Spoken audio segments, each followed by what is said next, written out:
Hey everybody, Blue Chew wants to help you have better sex. So discover Blue Chew at bluechew.com. Chew it and do it. Ooh, that's a sweet tagline. Pretty good. We have a special deal for our listeners, okay? You go to bluechew.com and enter the promo code Talkoma, T-A-L-K-O-M-A.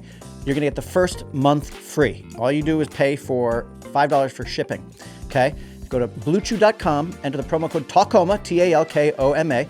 You'll speak to their licensed medical professionals, get the plan that's right for you, and you will start having sex. What if I don't want to speak to a professional? Well, you do have to, Kev. Sorry. I'm happy to talk to them. Yeah. I bet they're cool. BlueChew.com, promo code Talkoma is going to give you the confidence to do what you need to do. That's right. So thank you, Blue Chew, for sponsoring our podcast. Everyone, welcome to another episode of Tacoma. Tacoma FD. What a good episode. It's good. What a great episode. We just watched, what, 404, right? Episode 404, a wonderfully directed episode. It's the Doppelgangers. Who gives a shift? Great title. That's a great title. Great title. That's a great title. Who gives shift? a shift? That's so clever. What? Look at this, guys. I am wearing this to honor you. Look at that. I wore this for you. This is your directorial debut of the season. Thank you. And so I wanted to wear this to honor you as the director of this new episode. And, you know, I appreciate that, and thank you. And I should take this moment to apologize for what? You notice I'm apologizing at the beginning of all these episodes for my good. conduct. It's a good habit to get in. My conduct for last week, Yeah, because I was very hostile towards you last week. I was aggressive. I was attacking you. I was making fun of you. I feel like we go through this every week. And you apologize, and then 5 minutes from now, you're going to be mad at me again. I just want to say I'm sorry. Oh, thank you. Is that part of the smoking jacket thing? Is that why? The smoking jacket? No. Is that, you're going to be calmer, more genteel? Well, I'm definitely in a mellow mood. I'm wearing my smoking jacket, but here's the story behind the smoking jacket. This is one of the pieces of wardrobe from our original Talkoma show. Right, okay. And so, I don't know if you remember this. I can feel myself already beginning to plan my attack on you. And get mad at me? Well, because here's the thing. Do you remember when we put together the budget for the original Talkoma FDs? We Yes. put in a little budget, a miscellaneous budget for things like wardrobe, yes. and things like that. And because I liked to to buy robes and fluffy things and comfortable things to wear, and I would wear them, and you wouldn't. Right.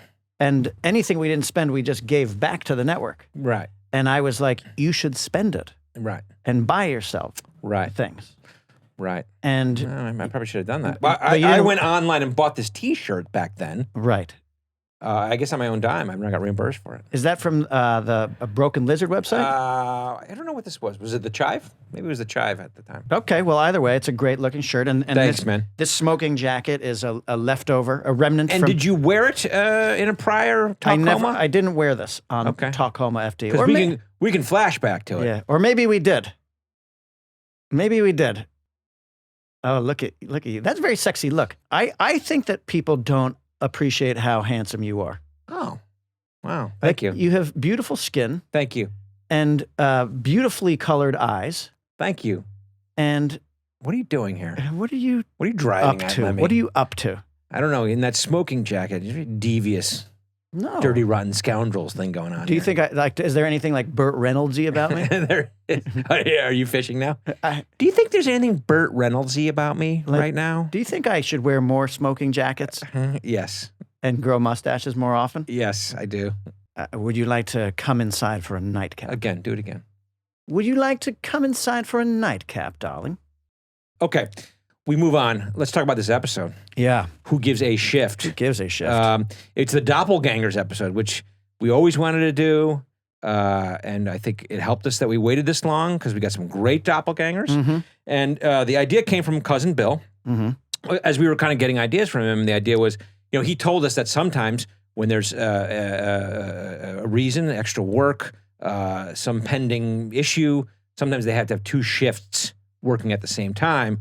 And it creates a funny dynamic because usually you think of yourself as your shift and you own the thing. But what if you had to share with guys, share bunk, share whatever? And so the idea was sometimes these guys have to work together. And let's create a situation. We created a storm. So they needed extra manpower. So they put these guys together. And now we have to live with the two shifts. Yeah. And the other thing was in season 1 of Tacoma FD, we did the B shift, because there are other shifts in firehouses. And so it's like the A shift, they all live together, they know each other, they work together, but they don't really interact with the B shift except for when they're, one's coming, one's going. Right. And so we had those guys as the nicest shift. That's right. And J.D. Pardo, our friend, played Captain Lopez. Yep. And then the following season, we did the C shift. The C shift. Which was another shift in the thing. And they were just great looking douchebags. Yeah, that was the idea. They were different. The B shift were super nice guys, and the C shift were douchebags. Like super good looking douchebags. Yeah. Not in real life. Great guys. Great guys in real life. But that was the joke. Yes. And then the question is, okay, the D shift, because stations have 4 shifts. Right. Who is the D shift going to be? What is the hook? And on social media, for a couple of years, people had been remarking how much Gabriel Hogan, who plays Ike Crystal, and Dexter Lumis from the WWE looked exactly like each other. And it was true. It's like they were like each one was a art imitates life. Yeah. But they were cartoonish versions of the other one. Right. Blonde, hunky dudes with mustaches and intense and muscular and everything. Right. And we were like, what if we do a Doppelgangers? Yes. There are Doppelgangers. Right. And we reached out. And we reached out to Dexter Lumis. And he's totally into it. Yeah. And we'll talk to him about that. Yeah. I don't want to shortly jump the gun. Don't jump the gun. But that was the genesis of it, and that was great. And then that led us to think about, these doppelgangers. And one thing we had always done, I think it was from when Scream came out. Mm-hmm. I think it was, very early in the game. We used to say that you looked a lot like David Arquette, and especially when you had your mustache. Yes. And David Arquette was a star. He was a guy that was on these TV shows and movies, and we always thought it was funny that we thought you looked like him. Well, everybody has some sort of celebrity doppelganger. Right. And we always thought, Dewey from Scream was your guy. Well, because Arquette and I, we have the same mustache, and we're also kind of like jowly. Yeah. Got like a round jaw type situation. Yeah.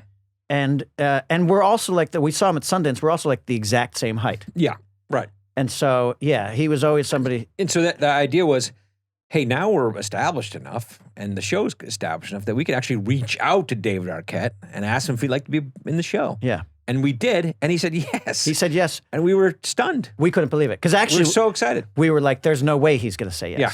He's a big movie star. Like, no way he's going to say yes. Right. And he said yes. And he said, I like having fun. I like those guys. Yeah.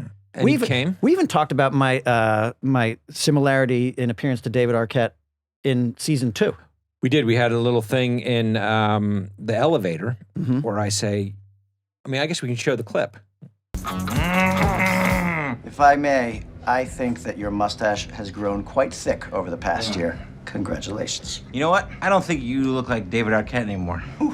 I think you look like De Niro. Oh, De Niro. Like a young De Niro, though. None of that CGI bullshit, De Niro. Young De Niro. Do it.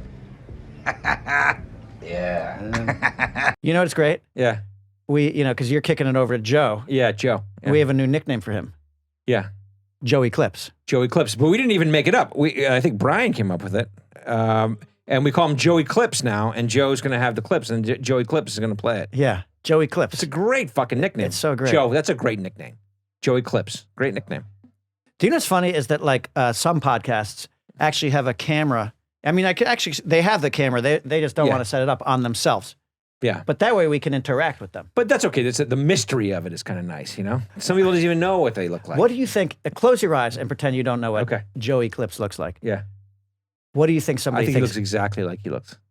I know. So, okay, that's not fair because Like he has kind of like I'll tell this to the fans out there. I think he has a little of a Brian Quinn look to him. Do you think so? Exactly like Brian Quinn. Yeah. Do you know who Brian Quinn is? From Impractical Jokers? A former firefighter. Yeah. And a good friend of ours. And I think you look a lot like him. And he's also. And I think that's flattering. Hey, and here is irony and art imitating life, imitating art. Yeah. We can show a clip of Brian Quinn from season 1 of Tacoma FD. Yeah, Joey Clips. Yeah. Put the clip on. No. This isn't good soup. This is great soup. Minestrone. Champagne of soup. Here's the thing, though. My dick's starting to hurt, and I gotta take a piss. You know what? That might be our best bet. What? Urinate. In my dinner. Dude, it's still warm. Okay, so anyway. So the exciting thing, we get David Arquette to come in. And we get him in that uniform, and he looks like you. And I think another funny thing was the first day you guys were doing your bit, I took a picture and I sent it to the other Broken Lizard guys. Yeah. And I was like, holy shit, it's happening. Yeah. We're doing a Twins episode with Lemme and David Arquette. And they were so excited to hear that. They thought it was fucking great. Excited and jealous. I think, I don't want to give away any other guest stars from this season, but like we have a couple guest stars this season that like really tugged on the Broken Lizard heartstrings. Absolutely. And Arquette was one of them. And the other funny thing you guys did was that Kaniki Zuko thing, like, which is always, we're big Grease fans, right? Oh, We yeah. love Grease. And there's that moment where Kaniki and Zuko hug each other in Grease, and then they don't want to make it seem like they're pussies or whatever, so they act tough. They hug and then they act tough. Yeah. And we did that exact same moment We did. with you and Arquette. Yeah. Which I thought was fantastic. A really heartfelt hug. Yeah. Like, You so really good to see each other. love each other. But don't want anyone to think you love each other too hard. Yeah. And then you break apart. Yeah, whatever. because you let down your guard. And that was homage. And so Arquette was great to have. Dexter Lumis, great to have. We'll talk to him in a little bit. And then we had a lot of other great stars. We had Amin Joseph, who you know from Snowfall. And he actually is friends with Marcus in real life. They know each other. They worked with each other on Snowfall. Yep. And he came in to be Granny's doppelganger. Yeah. And then Brett Davern, who people know from the show Awkward on MTV. And he came in to be, because we wanted to have a male-female doppelgangers. Yeah. And so we brought him in to be Lucy's doppelganger and play my nephew. And he's fucking hysterical. He did such a great job in the episode. And then we had Paloma Esperanza Robinov, who came in to play Snorkelberry, which was the joke about the doppelganger from Nickelberry. And so we had these guys come in, these 5 guys, and they were the doppelgangers, and fantastic. We got a bunch of pictures of them. Joey Clips will put them up. We got some clips. It's so sad. We had a great time with those guys, and we brought other people in. Heather Mazer came in. This is her first episode of the season. Yeah. Plays my wife, Vicky. And she came in, and this is the first time she was back, and she's the most wonderful, and she did such a great job. And we have great stories with her going forward, and we'll have her on as a guest. And then the other guest, Yeah. Phil Hudson. Yeah. Phil Hudson. And, you might not know Phil Hudson, but Phil Hudson is someone who works with us. He works with us on our social media stuff. He's a behind-the-scenes guy. He's been in the writer's room. Also, he's in season 2, episode 12, The Fire at Right. Nightmare Manor. Okay, yes, he's in 213 though too. He plays Drunk Santa. Oh, he is Drunk Santa. Yeah, and yeah. in 212, he's a pair of forearms sticking through the wall in the Hall of Hands. And it's funny because he's got big ham hock forearms. And I remember Gabe. He says his name on it. On thing. Yeah, Phil. he goes, "Hey, Says that, Phil." yeah. I forgot about this place. Jesus Christ. Is that Phil back there? Strong as an ox. But he came out to me before the shot, before I walked down there. He's like, see if you can walk down the hall and find Phil's forearms. Yeah. And all the extras are back there with their hands through there and just regular forearms. And then you go, and there's Phil's big ham hock. He is also in Quasi. Now all the guys who fuck sheep. Frere Jacques, dormez-vous. And we put him in there as a sheep fucker. And we kind of played a joke on him because it wasn't shot that way. And then what we did is we cut it together so that Jay calls him a sheep fucker, and then we cut to Phil. Right. And the first time we ever showed that, it got a huge laugh, and mostly a lot of it from people who know Phil. Well, but there's a very funny story with how he came to be in this episode. Yes. So anyway, he is, to set it up, he's the porn guy in the opening scene. He's burning the porn. Yeah. And he was not originally cast to be that guy. He was not. No. We had cast another actor, a real actor. Yep. Not that Phil's not a real actor. Yep. But he's not. Mm-hmm. And we cast a real actor to be the porn guy, and that morning he tested positive for COVID. Boom. Here we go again. Here we go COVID, again. guys. Here And we go. so, and we didn't have time to cast anybody else because we were in this park and we were going to do pyrotechnics. We have a big explosion coming, and we only had the park for half a day. It wasn't like the scene with your kid that we talked about last week where we could just move it down the line. Yeah. We're out in the world. We have this location for a limited period of time. We got to shoot it. Yeah, and if you move, it's going to cost, coming back, it costs a lot of money to shoot out there. Yeah. And so we needed somebody who could do some religious stuff. And we looked at our favorite Mormon, Phil Hudson. Yeah. And he came out there, and and we threw him in there, and he just, on the first take, he just went off on an anti-porn. It was so great. And the funny thing was, like, he's a different size guy than the actor that we had cast. Yeah. And so there was a scramble to find wardrobe from him, and then they, somebody ran to his house to get wardrobe, and he was kind of fawned over, and I think that was a nice thing for him. That it was kind of set up for him to succeed. Yeah. Do you think he went to his head? Do you think like he got definitely. Well, when people see this, people start talking about this episode, it will. Yeah. Right. Because he's great. I mean, he is a Mormon, and he has a background that is not. I don't know how do you say. I mean, I guess he's not a porn guy. No, he doesn't drink. Yeah. He doesn't smoke. He doesn't look at porn. And so it was kind of like, hey, let's throw Phil in to be the guy burning porn, and he had a fucking blast with it. A happy ending to that story. Yeah. Is that the guy who got COVID, and he was a guest actor, you cast him, he auditions, he comes in, and he was going to do a great job. He was very upset. He was super upset. It was another thing, like we talked about your kid, you build up to it, and you're excited to come do it, and then this thing happens. And so he missed out, but what we did is we cast him down the line. So in episode 10 this season, we'll talk about that later, we had him back as a different character. And so it was a happy ending. Very happy ending. I hope it was a happy ending for that guy. Now, also in that porn scene. Yeah. The other Lemme son. Yes, Theo. Right? The other Lemme son. The porn raids down on a bunch of kids, and they pick up their porn. And so it was your son, Theo Lemme. Yeah. And it was Jamie Kaler's daughter, who is Captain Polanski. Yeah. We know him as Captain Polanski. Hannah Kaler. Yep. And then Jed Culbert, who is the son of one of our writers, Mike Culbert. And they were all willing to put their kid in this porn magazine scene. And some of them had some swear words to say. Well, Theo is excited because, he had been in the season 2 episode, in the Christmas episode with Carlos. Yeah. But then he had, stood by and watched Carlos act in the Snackathon episode and make some money and get on TV and get recognized. And then he would have his friends over and put it on TV. Sure. So Theo got him girls. Got him some girls at school. So Theo was like fired up to act in the show. Yeah. And the best part was he knew he was going to get to say the word, all right, tits. Yes! Tits! Yeah! Tits, right. So he looks at the porn magazine, but the funny thing about these porn magazines is it's a broadcast television show, so you can't. There's so many hoops you got to jump through. You got to send every picture to Standard and Practices, every title for every porn thing. So it has to be just porny enough, but not cross the line. And so American Tits. Yeah. Apparently is acceptable. Right. To standards and practices. Well, we used that in season 1. Yeah, we used it in season 1. And what's the one the girl holds up? She holds up American Dick, no? American Tits and American Dick. You can have that. Yeah. But you couldn't. There was a lot of things that didn't fly. Right. But the funny thing is so like I was on with Kaler. Yeah. And I was like, hey, because you kind of like, I mean, sometimes you don't really want to deal with professional actors' parents.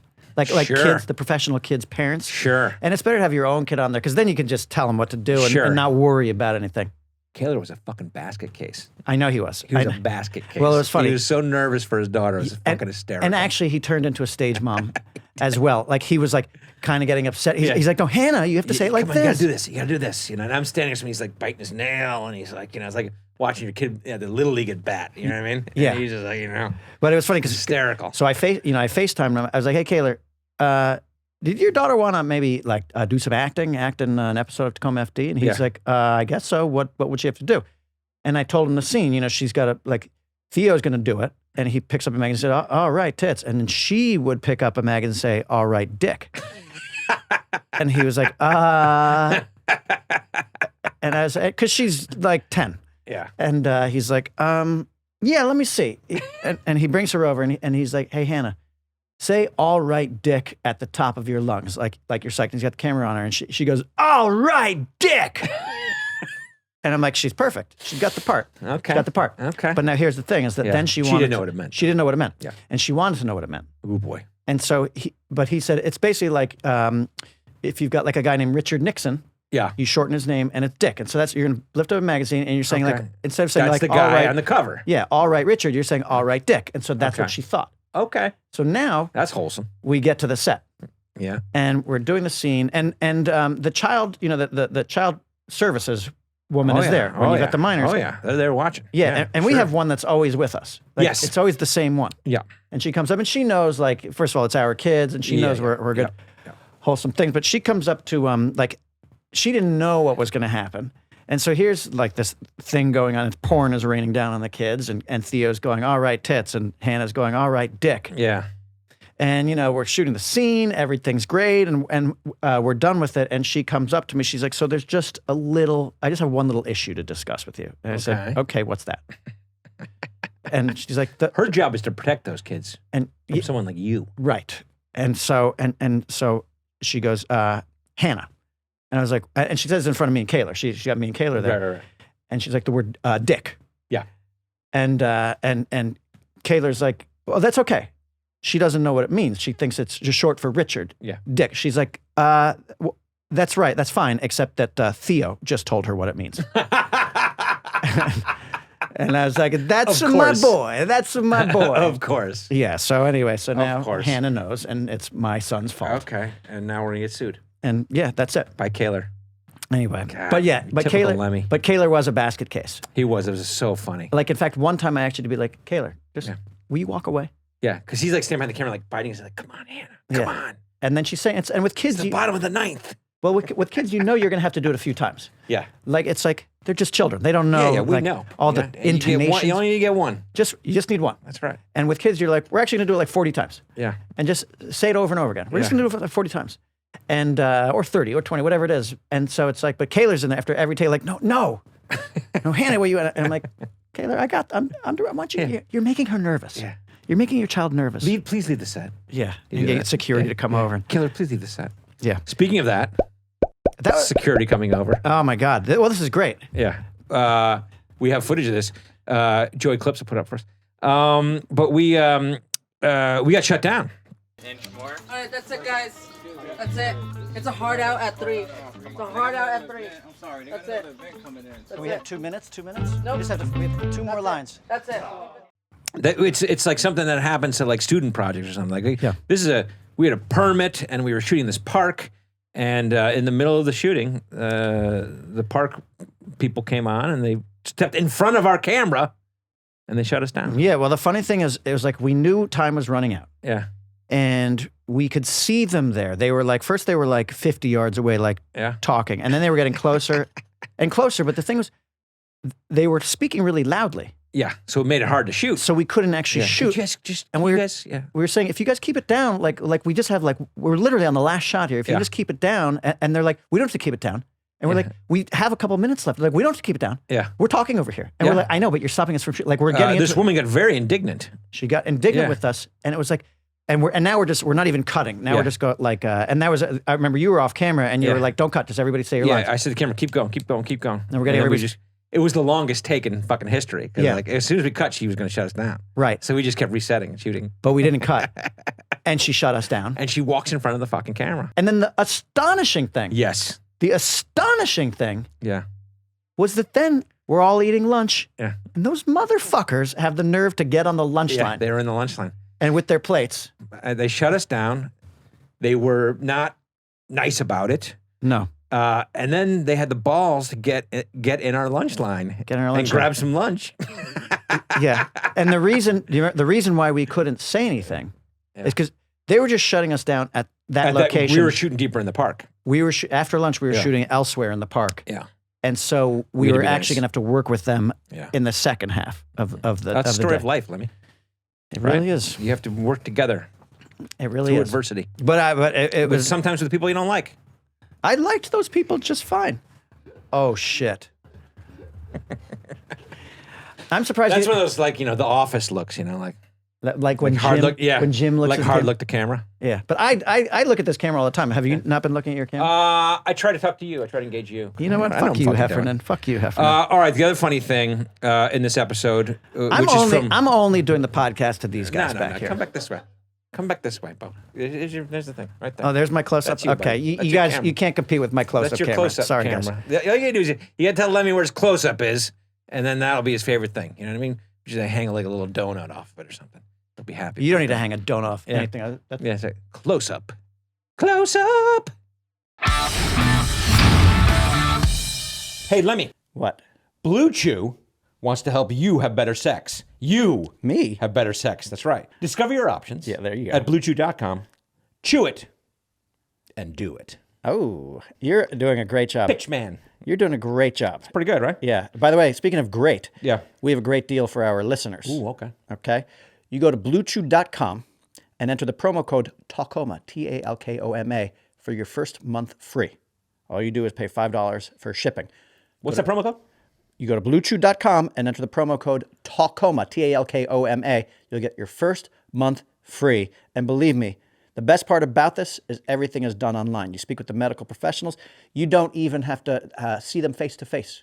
And when the mailman shows up, it was like he's like Santa Claus. So. Well, he might not even show up to deliver your mail because he's at home, Sure. having sex. Delivering the mail. You know what I'm saying? And he's always on time. Anyway. That's terrible. Thank you, BlueChew.com, for sponsoring our show. Everybody go to BlueChew.com, promo code Talkoma, first month free, just $5 shipping. Talkoma. Bonjour, comment ça va? Ça va bien? Je m'appelle Steve. Comment s'appelle? Oh, Jennifer. Okay, see, that's French. Now, the best way to learn a new language is through immersion. That is, living in the place where the language is spoken. But since most people don't get a chance to do that, then the next best option is with Babbel. Hear that sound? That's the sound of learning. That's one of my favorite sounds. Babbel. God, I love that sound. Okay, so listen. At Babbel, for just 10 minutes a day, you will find yourself speaking a new language in just 3 weeks. And if you can do that for just 10 minutes a day, imagine what you can do for a full year. You can be speaking French, okay? See, Babbel, there's that sound again. Babbel uses great technology that teaches you the practical words, the things like how to communicate. You can ask for directions. You can ask for help with the waiter. You can greet people and find out how they're doing. And that's just in 3 weeks. 1 in 5 people has learning a new language on their bucket list for 2024. And with Babbel, you will become proficient in that language. So we have a special deal for our listeners. Okay. So right now, if you go to babbel.com/Talkoma, you will get 55% off. Okay. Your subscription, but this is a special deal for our listeners only. So get 55% off at babbel.com/Talkoma. So BABBEL.com/Talkoma, Talkoma. Rules and restrictions will apply. With Babbel, we can't promise it'll always be easy, but we can promise it'll always be fun, and we'll be glad you did it. Okay. If you are serious about speaking another language, go to babbel.com/Talkoma, and you will be speaking that language within 3 weeks, and imagine what you can do in a year. Here's another fun fact that I love. Studies at colleges like Yale and University of Michigan discovered that with just 15 hours of Babbel, that is the equivalent of an entire semester at a college. Is that an indictment on our learning institutions or just a ringing endorsement for Babbel? We don't know. I like to think it's Babbel. There's that sound again. Okay. Also, if you just prefer the live classroom experience, you can go to babbel.com/Talkoma, 55% off. And they actually have live classes 7 days a week. So try that too. Okay, folks, start speaking that new language within 3 weeks. Babbel.com/Talkoma for 55% off. Here, do it again. Close up. Yeah. That's how you do it. That's really good, man. Thanks, man. You do look like Pedro Pascal right now in this smoking jacket. Look into your camera. And smolder. Look in that camera and smolder.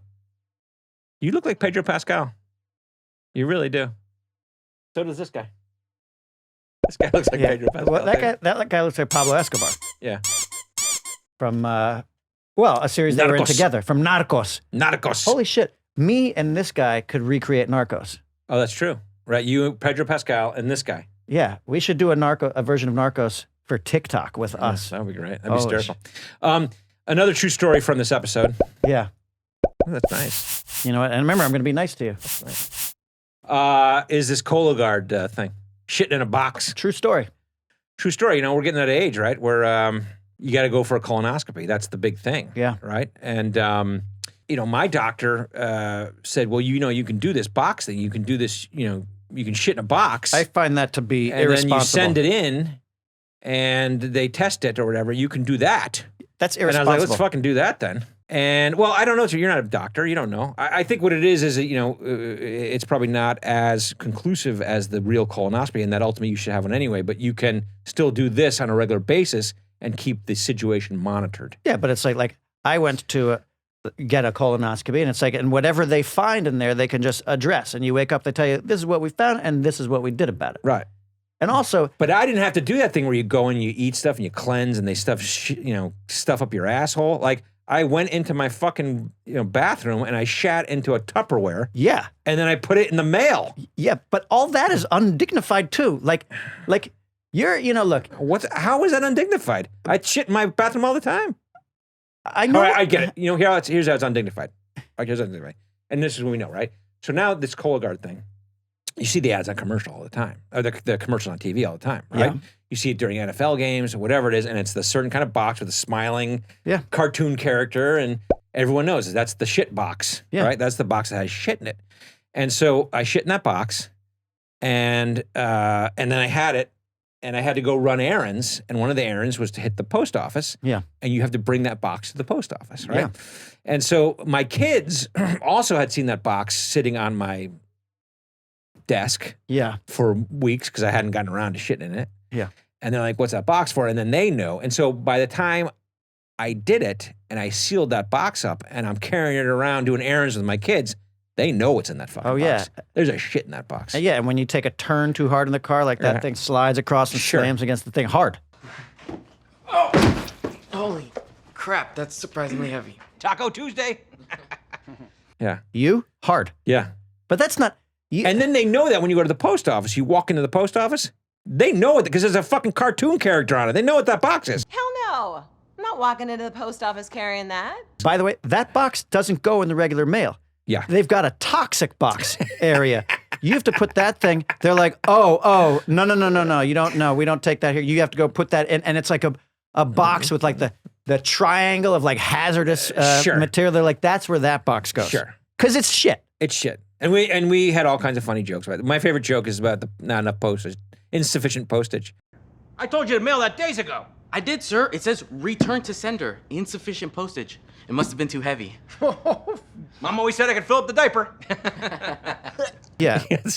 Which we riffed. And also, in the show, they've got the like, don't go past this line. Like, oh, that's not going to work for me. Yeah. Do not fill the collection bucket above the fill line. Uh-oh. I guess that counts me out. There's a lot of shit talk going on here. There's a lot. Almost too much shit talk. Yeah. Well, but that's the other thing about you is like sex jokes make you uncomfortable. Okay. But you love talking about shit. This is the undignified Maybe it's thing. just more a part of my life. Okay, so here's the thing. Here's the thing. Shit might be more a part of my life than sex. So here's the thing. I look into the camera and say that. Shit might be more a part of my life than sex, guys. Okay. So, but here's the thing. That's not true. Sex every day, guys. But then Go. here's the thing. I flush my toilet. Yeah. And I'm done. Yeah. You then have to... But then you might have pancreatic cancer. Who the fuck knows? No, you know why? Because then I go to the guy, he puts a camera up there, and whatever was in there, we take out. Right, sounds worse. And I'm done. No, it's better. Because here's what happens. Yeah. They give you a little shot, and then they're like, count to 10, and you're like, 1. And then you wake up, and they're like, how you doing? And you're like, pretty good. And they're like, you thirsty? You're like, yeah. You're like, you want a cracker? Yeah. You have to come face to face with one of your I do it every day, bro. movements, bro. I do it every day, there brother. you go, brother. Every That's day, life. brother. That's life Face to for face you, with brother. my shit every day, brother. It's a metaphor for life. But okay, so this is the conversation that we had in the writer's room, Yeah. which inspired this idea. I was like, let's talk about this. Now, the problem is... And this is how you write television, folks. But the problem is this, is that it's not a joking matter, right? I mean, in the sense that it is a serious thing, right? Detection of things like pancreatic cancer, things like that, your prostate, that stuff is important. And guys our age should do it. Without question, they should do it. Yeah. So what you have to do is you have to walk in the situation and not make fun of it, but still find humor in it. Okay, like that PSA at the end, right? We do the PSA at the end, and we did that because we had all these jokes about shitting in boxes. Yep. But what the real message should be, hey, if you're guys like us, you should go get yourself checked out. Right. That's a good message. Yeah, no, we did a So real you gotta PSA. find the balance. We did a real of it. PSA, and then we broke the fourth wall, and the other guys were like, what's going on here? And it's, I find it actually is one of like, honestly, when you're making a TV show, what you want to try to do is be consistent. And it's like either it's a slapstick show, it's a broad show, or it's like, kind of like straight up the middle comedy, whatever. Yeah. We're all over the place. But like we do things like sometimes we do like straight up firefighter episodes. They're like firefighter Correct. content. And then sometimes we do go super broad with something. And that's a thing where it's like we're at the end, we're breaking the fourth wall and we're doing a commercial and people are seeing the more you know thing going over. But you know what? We're just having fun. And that's actually what life is all about. But we have fun, but we shouldn't, be dismissive, of things that are important. It's kind of like that episode 208, right? The PTSD thing with the group therapy episode we did. That's important stuff. That is important You stuff. can't mock it or make fun of it. You have to promote it. But we do it in a fun way. have to find out how to make it funny. Correct. I think Great. I think we come to. I wish the show was over because this was a great way to end That's a good way to look at it. But it's not over. Speaking of shit, though. Yeah.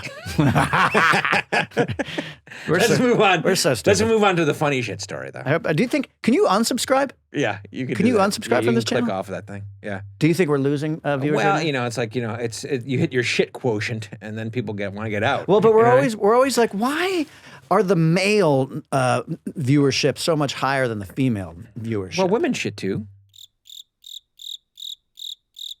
Okay, so this other story from the episode, which I think is also a shit story. Unfortunately, sorry everybody, but it's a funny old story from Broken Lizard lore. Yeah, and it's I'll let you tell the story, but it was inspired this scene where I'm in the bathroom here and I'm preparing to do my colo guard, and you and Lucy come and start knocking on the door because you want to talk to me, which is one of Kevin Heffernan's pet peeves. When I am taking a shit and I'm in the toilet, I don't want to talk to you. and I found that out the hard way. So here's what happened. We had made a movie called Club Dread back in Club 2004. Yeah, that was a long time ago. That was a long time Super ago. long time ago. What we realized we'd like to do when Super Troopers came out, we went around, the five of us, we were all in New York City, and we would go to movie theaters. This is back when movies were in theaters. Yeah. Yeah. Remember that? And DVDs were a thing. But we would go around to different movie theaters. On Friday, we're like, at noon, we're going to the theater in my neighborhood on 86th Street, or with the 84th and Broadway. And then we're going to go hit the one down on, like Kips Bay or, the AMC, whatever it was. See some laughing audiences. Yeah, we'd buy tickets to our movie and see if people were buying tickets, and we'd stick our head in and see, like, how many people were there, if people were laughing. You do that all opening weekend. It was the beginning of a tradition. And so Club Dread came, and we were doing that. And so in this case, it was Paul Soder, Wolf Boykins, and a writer on our show, Kevin, me, and we're with our Searchlight rep, going around in these theaters. And we were at Kips Bay and in New York City. And Kevin went to the bathroom with a newspaper. I'm going to go take a shit. Back when people read newspapers. Right. And he went to at the movie theater to drop a doozy. Yeah. And so at that point, though, so I'm sorry, what had happened before that, though, is Kevin and Paul and I stuck our heads in the movie theater. And it's just before the movie's going to play. See what the crowd looks like. See what the crowds look like. And it's a daytime. It's still noon, so it's not that heavy.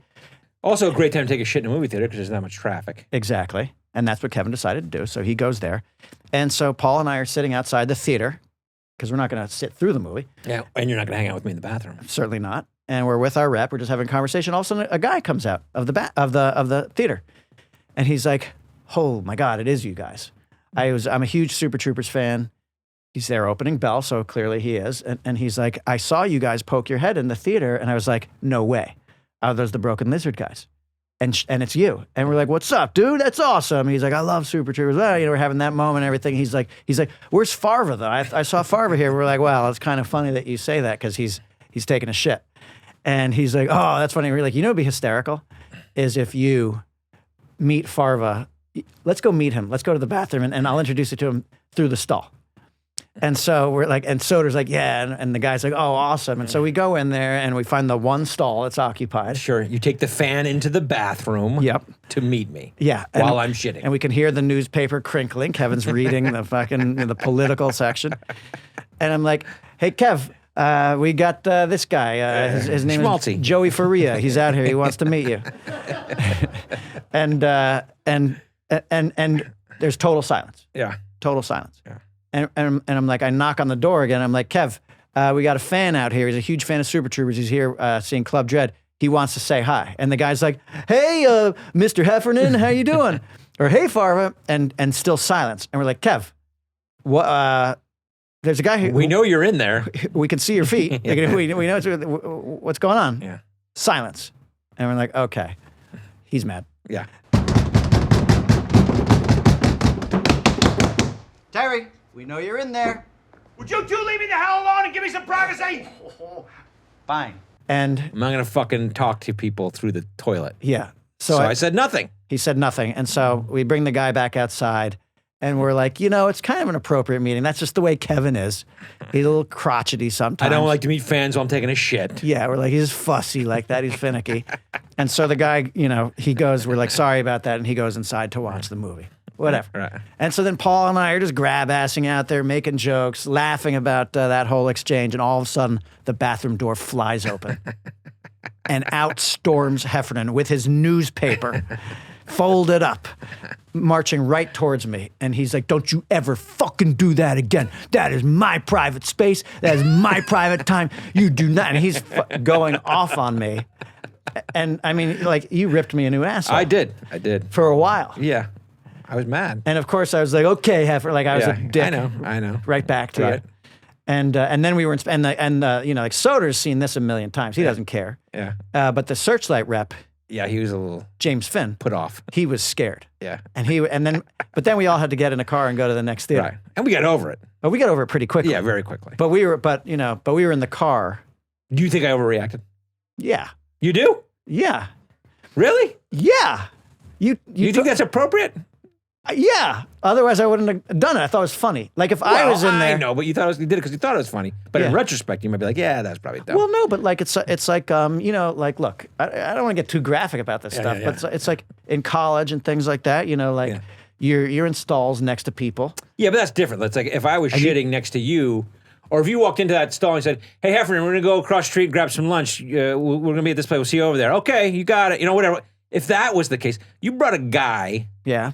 Who I don't know. Yeah. Who's a fan. Yeah. Into the fucking bathroom. Hey, Kevin, meet Schmaltzy. That's different. It's not like I asked you to open the door and let him watch you. I just wanted you to say hi. That's all. Inappropriate. Good to meet you, bro. I'll see you out there in a second. I'll shake your hand. Okay. Make a joke like that. Yeah. That's what I would have done. Okay. I'd be like, oh, cool, bro. Okay. Welcome. You want me to open the door? That's what I would have said. I would have made jokes about it. I get it. God, now that I think of it, maybe I was the asshole. Steve. No, Kev, I was wrong. I don't think I was the asshole at all. Trust me, I don't think so. Anyway, you think that guy liked Club Dread? Think you went in there and was like, this movie shit. one more final shit. Yeah. It's like, have you ever heard the song "Small Town" by John Cougar Mellencamp? Many times. Okay. Yeah. Do you know how many times he said the word "small town" in that song? A lot. 17. Is that right? Yeah, 17 times. How do you know that? I just know things, bro. Okay. 17 times. Okay. Yeah. And what's your point? My point is, I wonder how many times we've said shit. In this episode? In this episode. A lot. So anyway, Lemmy, that was the story. Hey, here's the thing. We can laugh about it today, and we put it in the episode. Like I said to the young writers out there, none of your work goes to waste. Remember it all. All of your life experiences can be used. Remember it all. For your creative endeavors. Remember it all. Exactly. Okay. All right. Let's talk to our guest. Thank goodness. Right? Let's talk to our good friend Dexter Lumis. All right. Joining us now on the podcast, our guest is Sam Shaw, also known as Dexter Lumis. Good to see you, man. Good to see you guys. I miss you guys. And he joined us for episode 404, the Doppelganger episode, as the doppelganger to Ike Crystal. Sam is a super successful professional wrestler. He's with the WWE now, and people had tweeted to us and sent these pictures of us of how, God, he looks so much like Gabe Yeah. Hogan, and you guys should do something with that. So how did it come to you, Sam? Was it like, were people blowing up your social media? I mean, certainly they were blowing up ours, saying, you know, you look like Ike Crystal, you guys are twins. I want to say it was like, I mean, maybe around season 2 or 3 for you guys when I started getting just these random tweets from people that were fans of your show, just saying that I look like this guy from Tacoma FD, Ike Crystal. And then they'd send, you know, side-by-side comparisons and whatnot. And this sort of just kept going. And I noticed that Gabe would, like, you know, he would like it or he would retweet it. And so I started doing the same thing. So I was like, holy shit, yeah, he does. We do look alike. And how funny would it be if I would actually be on this show one day? I swear to God, I thought about it, and the retweets and the tweets from fans and things like that just kept coming. And I mean, do you want to parlay into how? Because I have questions for you guys. I don't even know, like, how did you guys like get in touch with me? How did you figure out, like, oh, we need that guy? I know he's a wrestler, but how did you guys figure out how to reach me? Well, it's funny because, like, you know, we had this happen once with Stipe Miocic, the UFC fighter, and where it was on social media, like, oh, this guy is. I mean, he was a fan of the show, but you know, he's a firefighter in Cleveland, and he's the UFC heavyweight champion of the world, and he's like, I'd love to be on Tacoma, and it's on social media. You're like, holy fucking shit, he wants to be on Tacoma. This is what we should do. I mean, that's the way. Figure it out. That's the way we are. Yeah. You know, and so when we saw this happening, and we were like looking at pictures of you, we're like, holy shit, this dude looks exactly like he's an even more muscular version of Ike Crystal. Yeah. And so I think just logistically the way it works is like we tell the casting people, we're like, you know, we want Sam Shaw. So go figure out how to get Sam Shaw. Figure it out. Yeah. And then they have their methods of going and talking to, you know, whether it's your agent or someone, you know, at WWE or wherever it is, you know, and they track you down and then they put an offer out to you, I guess. Yeah. And so that's what, right? Like an offer came to you, right? It was like, hey, these guys want you to be on the show. Was that how you had it? That was it. Yeah. It was funny because it's actually an agent out in LA who he's been in the wrestling business side of things. Yeah. And just randomly out of the blue, I just get a call. And it's him, and he's just like, hey, man, you want to be on a TV show? And I was like, what TV show? And he said, Tacoma FD. It's they want to do a doppelganger type episode. And I was like, oh, my God, it's exactly what I envisioned. Happening. Like, it's happening. I put this on my vision board. It's happening. But, like, you know, you two guys are like a very rare, perfect match. You know, you got nice, tight haircuts, sweet mustaches, extreme, intense personality, veins in the neck. Yeah. You know. And a certain level of muscularity. Muscles. Certain level, yes. A high level of muscles. St. Creatine here, you know what I mean? That's right. But that was so fun because, like, I remember we were shooting a different episode when you came and you did, like, your fitting and stuff, and you came onto the set. And it was so fun to see you, and we were in the middle of this other episode, and I didn't know how you felt. Kind of like, well, it's always kind of when I walk onto another show, it's a little bit daunting in the sense that you don't know anybody, and you're whatever. And I you seem to be okay. I didn't know if you were uncomfortable, but on top of that, we were kind of throwing you into this thing where maybe you weren't that familiar with, and I didn't know if you were uncomfortable with that situation. I mean, I'll be real. When I walked on set, I was like, oh my God, look at all these beautiful people that are so they're really mastering their craft here. The set looks incredible. Like, what am I getting myself into? Oh wait, I have a trailer. Wow, this is amazing. Like, I was just making sure I had all my lines every day, but I'll tell you, I just you guys made it so fun and welcoming. The environment was amazing. And man, it's just what an experience. And I'm very thankful for you guys. Appreciative. So thank you very much for having me. Oh, you got it. I mean, you're fantastic. I mean, I think some of the thing also that's a little bit daunting when you walk into that situation is that we've been together for years, and we have a certain cadence and a way of working and improvisation and things like that. And I think some people can come in and get a little bit intimidated. But I think kind of you came in and, the way that you and Gabe played off each other was fantastic. You're looking good, brother. Thank you, thank you. Ah, man. What are you benching these days, Doc? Oh, 300 pounds. But if that's too heavy, you switch it to metric. 136 kilograms, much easier to lift, obviously. Of course it is, obviously. It's a lesser number.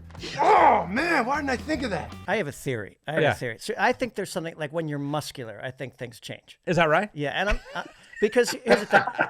Like when Arquette and I met, because everybody met their doppelgangers. Right. And this is a funny thing, like walking and being introduced to your doppelganger. We all know we're doppelgangers. Very funny, yeah. And so with me and Arquette, it's still like, hey, what's up? Like we're doppelgangers, but like, hey, nice to meet you. Yeah. Nice to meet you. Right.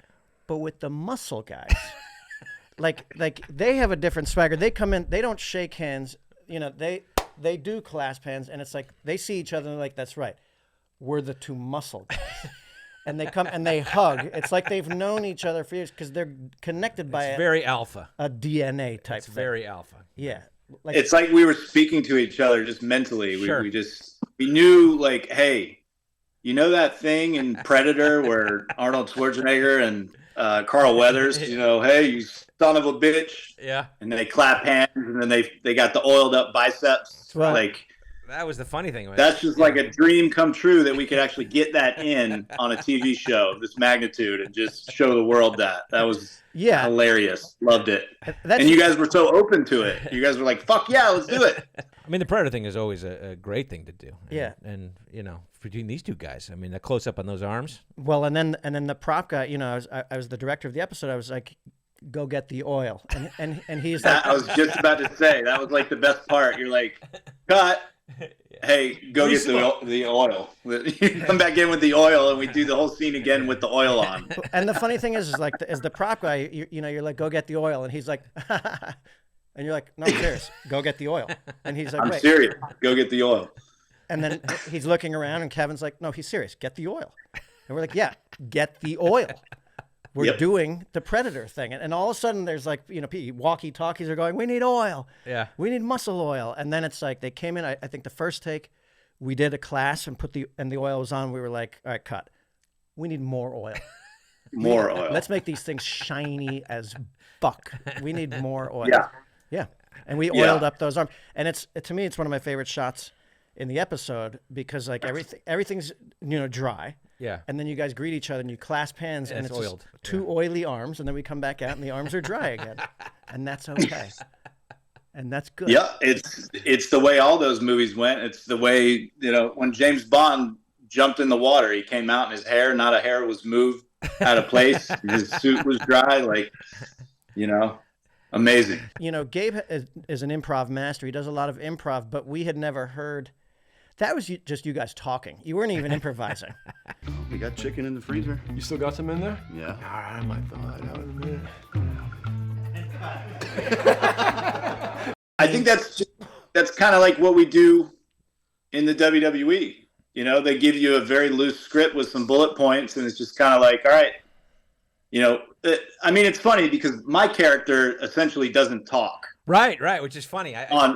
That was the WWE program. That was kind of the amazing thing about the response to the episode. It was like, holy shit, he talks. Yeah, and that was like the craziest part was just like, WWE was aware of it. Like, hey, I shot this episode and I talked a lot. And I honestly thought that maybe I'd be going back to TV soon and I'd be talking. And that would sort of break it to the fans a little more subtle. Yeah. But this was just like right out of the gates, like, holy shit, this guy talks and he says funny shit and he's on a TV show and it's, where's he been? Oh, he was on this TV show. Yeah. Little did everybody know, but it was shot last summer. Yeah. It's my favorite. I think it's my favorite social media show response ever. Because, social media has a cadence and a way of speaking and texting it. And it's like shit, cuz talks. Didn't know homeboy could speak. Like those types of things. Yeah. People were rejoicing in the fact that you were speaking. Like the people were like outright like, I thought he was mute. Thank God. Yeah, and now they want it. They want more of it. They want more of it, like whatever platform they can get it. And it's I don't know. I feel like it was refreshing, and I think it kind of gave fans a different perspective of hey, there's layers to this guy. He's not just like this guy that looks scary on TV and doesn't say anything, and you're just wondering the whole time what he's thinking. Speaking of which, I want to ask you a question while we got you, because I was just reading about it, and I had no idea. Like, you were an art student, and then I was reading that you were originally like an illustrator, and like you're the guy who did like caricatures of people like on the dock or whatever, or on the boardwalk or whatever. Is that true? That is correct. Yes. I've been drawing. My mom says I've been drawing since I was like 2 years old. That's awesome. And it used to be like, she would tell me, I don't remember these things, but she would tell me, like, you would watch WWF Superstars or Saturday Morning something, and your heroes were like the Hulk Hogan's, the Ultimate Warriors, all these colorful, crazy characters of the late 80s, early 90s, and it just, that stuck with me really hardcore, I guess, because when the show was over, it was get the crayons out, get some paper out. Hey, Mom, draw me Hulk Hogan. Draw me Ultimate Warrior. I need more of this. And she would draw the stuff, and I would correct. I'd be like, hey, Mom, you didn't get the belt right. You didn't get the Hulk Hogan's, weird mullet thing going on in the back. And she'd be like, okay. She'd just pass me the paper. She'd say, hey, you do it. So I was just sort of forced to do it myself, and my mom was just like looking at these pictures like, holy shit. And that's what she tells me. That's how it went. Sure. That's what she tells me. And just from then on, I just kept drawing. And all through high school, people were like, you need to do something with this. And my art teachers in high school were just like, you should go to art college. And so I went to Savannah College of Art and Design in Savannah, Georgia. Graduated with a degree in fine arts and illustration. Didn't know what to do after that. I went to wrestling school. I knew I wanted to be a wrestler, but I had to have a job on the side to sort of pay for all these things. Had you wrestled in high school or wrestled in college, like at the same time you're doing the art stuff? Or during college, I would take these trips. Like during spring break, people would party. Yeah. But I would take trips to Atlanta, Georgia, and spend a week at a wrestling school. Okay. And I was just sort of learning the craft, little by little. And as soon as I graduated, I went full tilt with it. Moved to Atlanta and I was going to the wrestling school every single night. But during the day, I had to work a job. I worked at a Trader Joe's. I was doing artwork for the signage that you see at a Trader Joe's on the wall. That's great. At one point, I moved to Orlando. And I was going to another wrestling school and trying to get a job with another wrestling company that was based in Orlando. And I was working for a third-party company within Universal Studios. And we were doing the thing that you see at all these theme parks where people sit down in front of you and you draw them, you fuck them up, basically. That's amazing. Yeah. That's amazing. But do you still have stuff? You adorn your own walls with stuff, and what? You have stuff that you're drawing now, and you work. Yeah, look, I don't know if you can see it, but I just drew some Ninja Turtles because that's amazing. I mean, I actually went with. I have an 8-year-old son, and I took him to see the new Ninja Turtles movie, which was a blast, by the way. It was tremendous. Do you like to put secret dick images into your animated pictures, like most animators? Why do you have to go there? Why do you have to go to the dick I think joke? I think every animator, either they do or they don't. True. That has stuck with you for a long time. You heard that probably a long time ago that some animators somewhere were doing that, right? Well, we do it. You guys do it. We put hidden dicks in all of our sets and everything, so it's weird. Sam, would you come back to Tacoma FD if we were to have you again? I mean, that was I was going to spend 30 minutes just begging you guys to be. All right, my man. It was a pleasure getting to know you. It was a pleasure having you on the show. So great. So funny. So awesome. Hopefully we will get to do, we're going to hang out for beers one of these days. We keep talking. Man, I was trying to make it happen during WrestleMania. It was just weird. I had so much stuff going on. I know you guys were pitching stuff and doing stuff, but it was, we'll get there. Yes. We'll get there. Can I come too? Yes.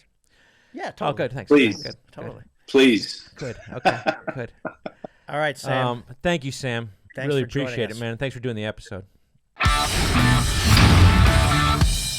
It's good seeing Mr. Dexter Lumis. Woo-wee! You want to watch a gag reel? I would love to watch a gag reel. We got an episode 4, Who Gives a Shift gag reel. I love it. You want to see it? I do. What's your problem? Why are you doing this? Why are you playing this game with me? I'm just increasing the anticipation. Okay, It's wait. an anticipation thing. Okay. That's part of salesmanship, you know. Okay. Anticipation, right? Yeah. Do you want it now? Yeah, I want it. All right, let's hit it. Old time fucking's the best type of fucking. I don't know no one who don't like fucking, but old time fucking's the best type of fucking I know. Shark Week. We're supposed to get a boot allowance, but Chief can be a bit stingy. We got chicken in the freezer. You still got some in there? Yeah. All right, I might thaw it out in a minute.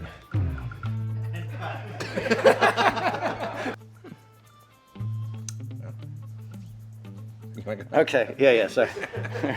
I mean, you know, I can make as many shit jokes as you want. Big upset. Soap opera. How more upset? Soap opera, big upset. Like, you guys are gonna make me look like a bad actor. I know. Oh my God, the D shift is his favorite crew. Get out of here! Hey, Terry. Hey, guys. Sorry to break up the party, but the storm moved up the coast. Okay. Hey. Sorry to break up the party. Not after I rip your dick off. Not after I rip your dick off. Not after I rip your dick off. That was An ounce of protection. Fuck you. Serious harm. Fuck you. I had it. Serious health harm. Fuck you. I got it wrong. Go get screened. Fuck you. Is an easy way to avoid serious, harmful fuck you. He fucked it up. Go. He fucked up. Go. We good? Does this work? Here we go. I'll take an inch more. All right, that's it, guys. That's it. It's a hard out at 3. It's a hard out at 3. I'm sorry, That's it. coming in. That's We it. have 2 minutes. 2 minutes. Nope. We just have to. We have 2 more lines. That's it. Yes. I shit-mouthed myself again, You got shit mouth. right? Which I put that in there, you know, You got shit mouth. to get me going, We got our park rangers in there. right? I put the blur on that face. Yeah. You know how hard that is? You did that yourself. I did right? that myself, and Yeah. I figured it out myself. It took me like 3 hours. But it looks great though, and now you'll always have that. I should have just skill. asked Joey Clips to do it for me. Joey Clips would have done that. Fuck, man. Hey, man. I think that does it. That wraps us up. I think we did another one. Okay, we definitely did do another one. We did another, and thank you to Dexter. Thanks to all the actors who showed up for that episode. It was a blast man. to shoot. That was as a you great can episode. tell. We had That was a great great time. episode. Thank you, everybody, for joining us. Another episode of Talkoma. Join us again next week. We'll have another great episode. You come back and watch us. Tell your friends about this podcast, everybody. Yeah, click here, click here. Yeah.